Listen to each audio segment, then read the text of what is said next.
Segala puji bagi Allah, Tuhan semesta alam.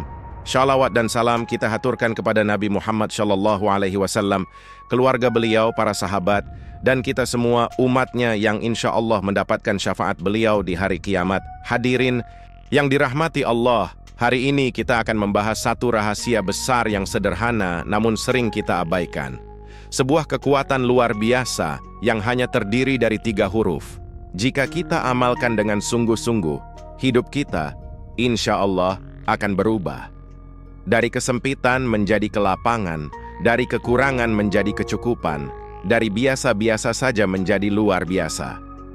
Apa sebenarnya 3 huruf gaib yang mampu mengubah kehidupan seseorang? 3 huruf itu adalah DOA, yakni DOA.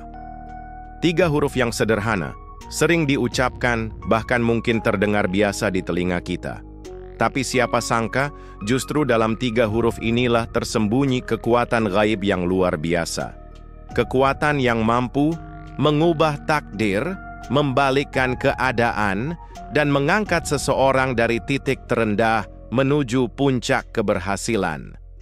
Sayangnya, banyak dari kita yang mendengar kata doa hanya sekadar mendengar. Kita tahu doa itu penting. Kita diajarkan sejak kecil untuk berdoa, namun seringkali kita memperlakukannya seperti rutinitas kosong tanpa rasa. Kita lupa bahwa doa bukan hanya ucapan bibir, tetapi sebuah getaran hati yang menghubungkan kita langsung dengan Sang Maha Segalanya, Allah Subhanahu wa Ta'ala. Doa adalah pengakuan total bahwa kita ini lemah dan hanya Allah lah satu-satunya sumber kekuatan dan pertolongan. Allah Subhanahu wa Ta'ala bahkan berfirman dalam Al-Quran dengan janji yang tegas. Berdoalah kepadaku, niscaya aku kabulkan untukmu. Quran Surah Ghafir ayat 60. Perhatikan kalimat ini. Allah tidak mengatakan mungkin atau kalau sempat, tetapi niscaya aku kabulkan. Ini janji dari Tuhan kita. Sebuah jaminan mutlak yang tidak perlu kita ragukan sedikit pun. Tapi kuncinya, doa itu harus lahir dari hati yang yakin, sungguh-sungguh, dan penuh pengharapan. Mengapa doa menjadi begitu dahsyat? Karena doa mengundang kuasa Allah untuk campur tangan dalam urusan kita. Ketika usaha manusia mencapai batasnya, disitulah doa bekerja menembus batas. Banyak orang mencari kesuksesan lewat kerja keras, investasi, koneksi, pendidikan tinggi, semua itu penting dan dianjurkan. Namun jika kita hanya mengandalkan upaya duniawi tanpa membangun hubungan vertikal kepada Allah, kita bagaikan membangun istana di atas pasir, rapuh dan mudah runtuh. Pintu langit itu terbuka lebar bagi siapa saja yang mengetuknya dengan doa. Jangan remehkan kekuatan orang biasa yang berdoa luar biasa. Jangan remehkan tangan-tangan yang menengadah dengan ketulusan, meski mungkin secara dunia mereka tampak lemah dan tidak punya apa-apa. Dalam sejarah berkali-kali kita lihat, doa orang-orang kecil mengguncang dunia, mengubah jalan hidup mereka, bahkan membalikkan kekuasaan besar. Sungguh, mengabaikan doa berarti menutup pintu pertolongan terbesar yang Allah tawarkan. Saat kita tidak berdoa, itu bukan hanya berarti kita malas, tetapi juga menunjukkan bahwa kita sombong, merasa bisa tanpa Allah. Na'udzubillah. Maka, jangan heran jika hidup terasa berat, rezeki seret, atau masalah tak kunjung selesai, karena mungkin kita telah meninggalkan amalan yang paling dahsyat, doa. Inilah rahasia 3 huruf gaib yang sering terlupakan. DOA. Kecil di tulisan, ringan di lisan, tetapi besar pengaruhnya di alam semesta. Mulai hari ini, jangan pernah malu untuk berdoa. Jangan pernah merasa lelah untuk berdoa. Jadikan doa sebagai nafas hidup kita, sebagaimana tubuh ini membutuhkan udara, begitu juga jiwa ini butuh doa untuk bertahan dan berkembang. Mengapa doa bisa membuat kaya? Hadirin sekalian, mungkin muncul pertanyaan di dalam hati kita. Memangnya, cukupkah dengan berdoa saja seseorang bisa menjadi kaya? Jawaban dari pertanyaan ini adalah, iya, bisa. Namun tentu ada syarat dan ketentuan yang harus dipahami. Doa bukan sekadar mengucap permintaan, lalu berpangku tangan menunggu keajaiban. Doa yang benar adalah doa yang mengandung unsur keyakinan, usaha, kesabaran, dan prasangka baik kepada Allah Subhanahu wa Ta'ala.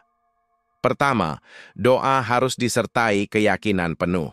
Ketika kita berdoa, kita harus benar-benar percaya bahwa Allah Maha Kuasa atas segala sesuatu. Tidak boleh ada keraguan sedikit pun dalam hati. Sebab Rasulullah Shallallahu Alaihi Wasallam telah bersabda, "Berdoalah kepada Allah dengan keyakinan bahwa doa kalian akan dikabulkan." H.R. Tirmidzi. Kalau kita sendiri ragu saat berdoa, bagaimana mungkin kita berharap Allah akan mengabulkannya? Kedua, doa harus diiringi dengan usaha maksimal. Doa tanpa usaha adalah seperti menabur benih tanpa pernah menyiraminya. Allah tidak akan mengubah keadaan suatu kaum sampai mereka mengubah diri mereka sendiri. Maka setelah berdoa, kita harus bergerak, bekerja, berjuang sekuat tenaga, seakan-akan tidak pernah berdoa, namun tetap berserah, seolah-olah hanya doa yang menentukan hasilnya. Ini kombinasi luar biasa yang diajarkan Islam, optimisme langit, dan kerja keras di bumi. Ketiga, doa harus dipagari dengan kesabaran. Banyak orang berdoa sekali, 2 kali, lalu berhenti karena belum melihat hasilnya. Padahal, bisa jadi Allah sedang menyiapkan jawaban yang jauh lebih baik atau menunda untuk waktu yang lebih tepat. Kesabaran dalam berdoa bukan hanya bukti keteguhan hati, tetapi juga bentuk penghormatan kita terhadap rencana Allah yang lebih sempurna daripada rencana manusia. Keempat, doa harus dihiasi dengan prasangka baik kepada Allah. Jangan sekali-kali mengira Allah itu pelit atau tidak peduli terhadap kita. Allah sesuai dengan prasangka hambanya. Kalau kita yakin bahwa Allah akan memberikan yang terbaik, maka itulah yang akan kita terima. Sebaliknya, jika kita berprasangka buruk, kita sedang menutup pintu keberkahan itu sendiri. Oleh karena itu, tugas kita adalah tetap yakin bahwa semua permintaan akan dikabulkan, entah dengan cara yang kita mau, atau dengan cara Allah yang jauh lebih indah. Hadirin yang dirahmati Allah, perlu kita sadari bahwa doa menggerakkan seluruh mekanisme alam semesta untuk mengatur takdir kita. Ketika seorang hamba berdoa, getaran energinya naik ke langit, menggugah rahmat, mempercepat datangnya pertolongan, bahkan mengubah ketetapan yang sebelumnya telah tertulis. Karena doa adalah senjata yang mampu menolak takdir buruk dan mendatangkan takdir baik. Lihatlah orang-orang sukses yang kita kagumi hari ini. Hanya dia antara mereka yang sukses bukan hanya karena kerja keras, bukan hanya karena kecerdasan, tetapi karena mereka terus-menerus berdoa. Mereka berdoa di saat sulit, mereka berdoa sebelum mengambil keputusan besar, dan mereka berdoa sebagai bagian tak terpisahkan dari aktivitas hidup mereka. Di balik kekayaan mereka, ada linangan air mata dalam sujud malam, ada tangan-tangan yang terangkat penuh harap kepada langit. Maka jangan pernah sepelekan doa.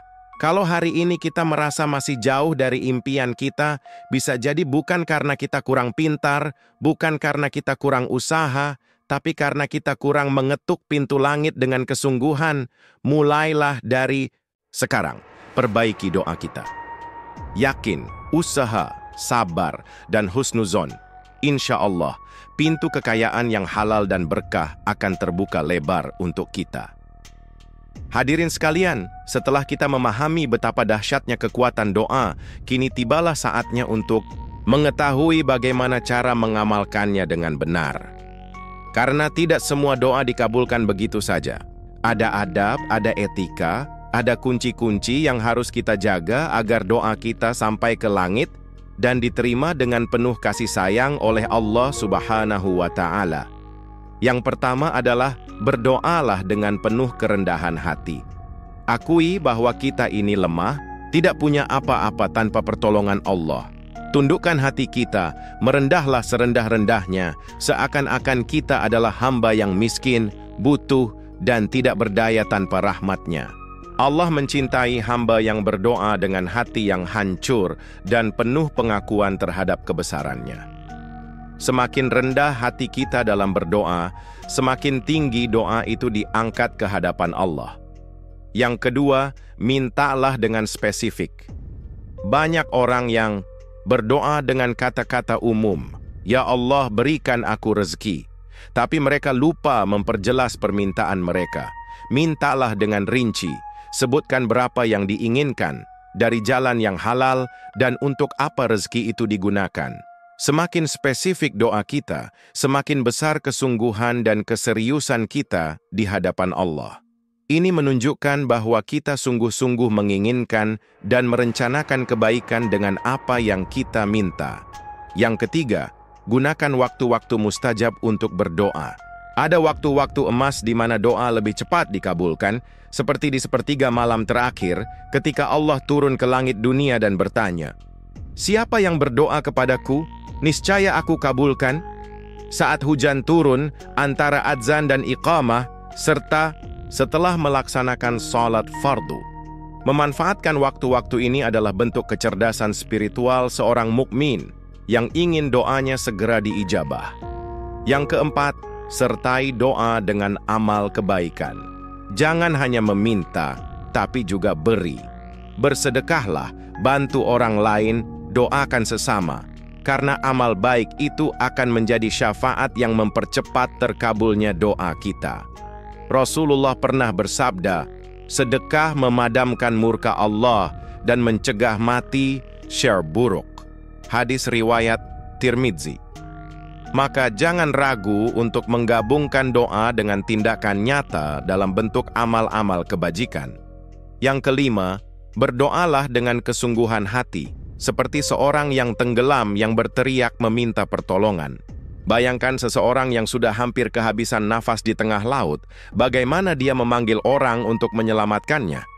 Penuh harap, penuh kekhawatiran, dan tidak main-main. Itulah gambaran hati kita saat berdoa kepada Allah. Bukan sekadar formalitas atau rutinitas kosong, melainkan dengan segenap jiwa dan raga, meminta dengan serius. Yang keenam, ulangilah doa dengan penuh ketekunan, jangan cepat bosan. Rasulullah Shallallahu Alaihi Wasallam mengajarkan bahwa Allah menyukai hamba yang bersungguh-sungguh dalam meminta dan tidak cepat berputus asa. Kadang Allah menunda jawaban doa bukan karena menolak, tapi karena ingin melihat seberapa serius kita. Sebagaimana seorang petani harus bersabar menunggu musim panen, demikian pula kita harus bersabar menunggu buah dari doa-doa kita. Yang ketujuh, mulailah dan akhiri doa dengan pujian dan salawat. Jangan langsung to the point meminta sesuatu. Ya Walid dengan memuji Allah.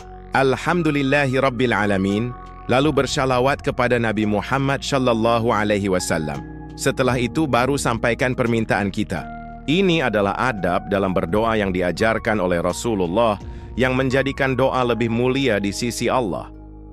Dan yang kedelapan, tetaplah yakin meskipun hasilnya belum terlihat. Ketahuilah bahwa setiap doa yang diucapkan dengan benar tidak ada yang sia-sia. Allah akan mengabulkan dalam 3 bentuk. Dikabulkan langsung, disimpan untuk masa depan yang lebih baik, atau diganti dengan sesuatu yang lebih besar daripada yang kita minta. Jadi tugas kita hanyalah berdoa dengan sungguh-sungguh, lalu bertawakal kepada Allah dengan hati yang lapang. Hadirin yang dirahmati Allah, untuk menguatkan hati kita tentang kedahsyatan doa, mari kita lihat contoh nyata dalam sejarah para nabi dan sahabat. Salah satu kisah yang paling menggetarkan adalah kisah Nabi Zakaria alaihissalam. Beliau sudah lanjut usia, rambutnya sudah beruban, dan istrinya dinyatakan mandul. Secara logika manusia, peluang untuk mendapatkan keturunan itu hampir mustahil. Namun, apa yang dilakukan Nabi Zakaria? Beliau tidak menyerah, tidak berhenti berdoa, bahkan justru memperkuat permohonannya kepada Allah. Dengan penuh keyakinan, Nabi Zakaria berdoa, "Ya Tuhanku, anugerahkanlah aku seorang anak yang baik dari sisimu." Quran Surah Ali Imran ayat 38. Doa ini keluar dari hati yang benar-benar yakin bahwa bagi Allah tidak ada yang mustahil. Nabi Zakaria tidak hanya berdoa sekali dua kali, tetapi terus-menerus, penuh harap, penuh keyakinan, dan dengan kesabaran yang luar biasa. Dan apa yang terjadi? Allah yang Maha Pemurah mengabulkan doanya. Meskipun usia beliau sudah sangat tua dan istrinya mandul, Allah menciptakan keajaiban. Lahirlah seorang anak yang kelak menjadi nabi besar, yaitu Nabi Yahya alaihi salam. Ini bukti nyata bahwa doa, meskipun tampaknya bertentangan dengan hukum logika manusia, tetap bisa mengubah segalanya karena Allah berkuasa atas segala sesuatu. Bukan hanya para nabi, para sahabat Rasulullah SAW pun membuktikan kedahsyatan doa dalam kehidupan mereka. Lihatlah kisah Abdurrahman bin Auf radhiyallahu anhu. Ketika beliau hijrah ke Madinah, beliau datang dengan tangan kosong. Tidak membawa harta, tidak membawa bekal, hanya membawa iman dan doa yang kuat. Apa yang beliau lakukan? Beliau berdoa, berusaha, dan tetap memohon keberkahan kepada Allah. Hasilnya, Abdurrahman bin Auf menjadi salah satu sahabat terkaya dalam sejarah Islam. Kekayaannya bukan untuk dirinya sendiri.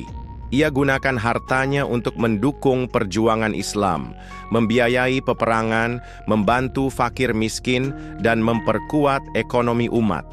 Doa dan usaha itulah yang menjadikannya bukan hanya kaya secara materi, tetapi juga kaya secara spiritual. Abdurrahman bin Auf membuktikan bahwa dengan memadukan doa, ikhtiar, dan keikhlasan, pintu-pintu rezeki akan terbuka lebar dari arah yang tidak disangka-sangka. Banyak lagi sahabat yang menorehkan kisah serupa. Utsman bin Affan, sahabat dermawan yang 2 kali membeli sumur dan tanah untuk umat. Sa'ad bin Abi Waqqas, panglima besar yang doanya tidak pernah tertolak. Dan banyak lagi.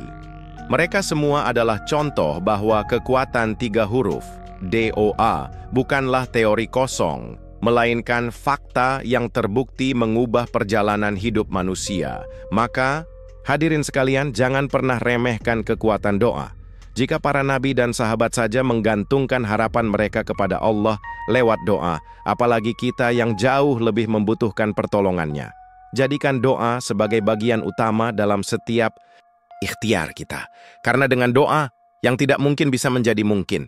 Dengan doa, jalan yang buntu bisa terbuka lebar. Hadirin sekalian yang dirahmati Allah, sekali lagi saya ingatkan, jangan pernah meremehkan kekuatan doa. Ini bukan sekadar ritual kosong atau formalitas belaka.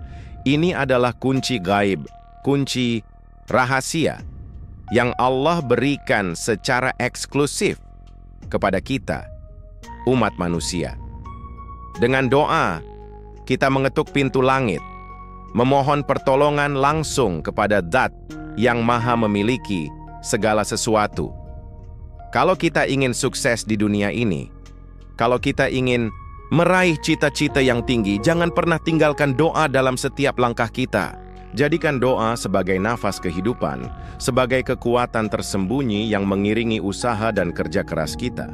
Dan kalau kita ingin menjadi kaya raya, bukan hanya kaya harta, tapi juga kaya keberkahan, maka doa harus menjadi bagian rutin dari hidup kita, sama seperti kita membutuhkan makan dan minum setiap hari. Mulai malam ini, saya mengajak diri saya sendiri dan seluruh hadirin sekalian. Setelah sholat, jangan langsung beranjak. Angkat tanganmu ke langit. Buka hatimu selebar-lebarnya. Ucapkan dengan yakin permintaanmu kepada Allah. Jangan malu, jangan ragu. Mintalah yang besar sekalipun. Karena bagi Allah, tidak ada istilah terlalu besar atau terlalu sulit. Berdoalah dengan bahasa hatimu. Tidak perlu kalimat yang rumit atau indah. Allah tidak menilai keindahan kata-kata kita, tetapi menilai kejujuran dan keyakinan hati kita.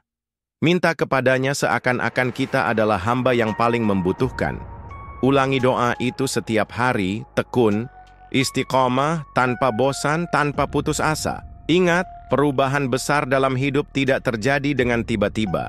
Ia berawal dari sebuah keyakinan kecil, lalu tumbuh menjadi kekuatan besar lewat doa yang tidak pernah berhenti.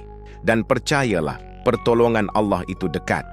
Siapa yang bersungguh-sungguh mengetuk pintunya, maka Allah akan bukakan gerbang rezeki, kemudahan dan keberkahan yang tak disangka-sangka. Semoga Allah memudahkan segala urusan kita, memperluas rezeki on kita, memperbanyak keberkahan dalam hidup kita, dan menjadikan kita termasuk orang-orang yang selalu bersyukur atas nikmat-Nya. Semoga doa-doa kita yang terpendam selama ini mulai dikabulkan satu persatu oleh Allah dengan cara yang paling indah dan paling tepat waktunya. Amin ya rabbal alamin. Wassalamualaikum warahmatullahi wabarakatuh.